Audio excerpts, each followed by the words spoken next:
mwanamke idha sallat khamsaha, atakaposwali sala zake tano, adhuhuri akasimamisha, la asiri akasimamisha, magharibi, isha na fajri, sala zake tano akawa ni mwenye kuziswali, wasamat shahraha, na akawa ni mwenye kufunga mwezi wa Ramadhani, wa ataat zawjaha, kisha akawa amemtii mume wake, amemsikiliza mume wake, lakini ni katika yale ambayo si yenye kumwasi Allah tabaraka wa taala.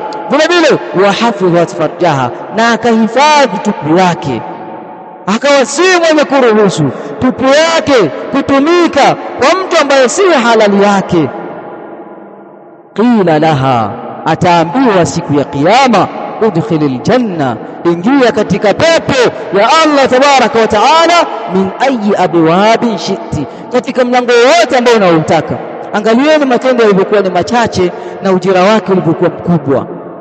Yani jambo la wewe kushikamana na sala tano, vile vile ukawa ni mwenye kufunga mwezi wa Ramadhani na kumtii mume wako, lakini ukahifadhi tupu yako, kwa sababu ndiye mtihani ambao ulikuwa mkubwa umewakumba dada zetu wa Kiislamu, mama zetu wa Kiislamu. Wamekuwa ni wenye khiana, wenye kuwafanyia khiana wame zao, kuwafanyia khiana wazazi wao, wanashindwa kuzihifadhi tupu zao kwa gharama ambayo ilikuwa ni duni, gharama ambayo ilikuwa ni ndogo, kwa sababu ambazo zisizokuwa za msingi. Hakuna sababu ya mwanamke kwenda kuzini, hakuna njia hata moja unaweza kuniambia kwamba hii ni sababu ya mwanamke kwenda kuzini, lakini jambo hili linakuwa ni sababu ya kukosesha pepo ya Allah tabaraka wa taala.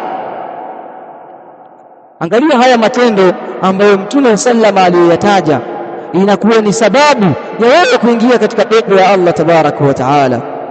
Lakini vile vile ni lazima kwa mwanamke ihtiramu wa taqdir, kumheshimu na kumpa nafasi mume wake. Sio wewe ndio wa kwanza kumshushia hadhi mume wako. Mwanaume gani? Mwanaume suruali. Ukishamdharau na kumshushia heshima mume wako, nani ambaye atakayemheshimu? Yani watu wote watakuwa wakimwona mume wako wanamuona kama kituko. Mwanaume gani yule ambaye alitukana na mke wake mchana kweupe? Chanzo ni wewe mwanamke.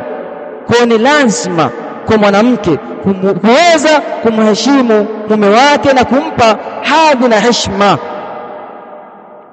Katika kitu gani? Bi an tuhsina muamalatahu, kwanza kabisa uweze kufanya vizuri ule muamala, jinsi ambavyo unavyoishi wewe na mume wako.